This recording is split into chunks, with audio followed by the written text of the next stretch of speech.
In our previous example, we looked at performing a very simple analysis on a wind turbine. We looked at how to use the wind energy formula. We looked at how to adapt that formula for the rated power and for the power that's available in the wind. We spoke briefly about the coefficient of performance and the efficiencies of the wind turbine. So let us consider a wind turbine. We are required to generate 1200 watts at the terminals of the generator, which is going to be driven through a gearbox by a wind. The wind turbine is going to be located in a location where we've got a laminar flow, so a nice smooth laminar flow. We're going to take the average wind speed to be 17 miles per hour, and the density of air is 1.225 kilograms per meter cubed. We're going to assume typical values for the generator efficiency and for the gearbox. Let's say in the case of the generator, we'll assume that it's 94%, and in the case of the generator, it's 85%. We are not given a coefficient of performance, and we are not given the rotational speed of the wind turbine. Therefore, we cannot use our graph to determine a coefficient of performance.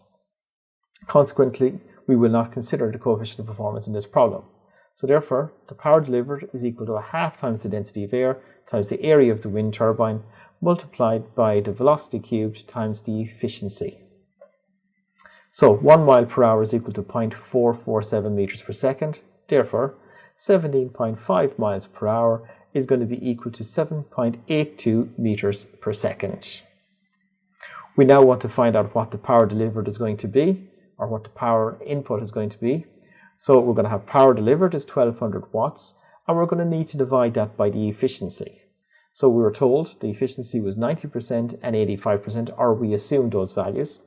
And when we do the necessary calculations to establish what it is, we find that the power in is going to have to be 1568.6 watts.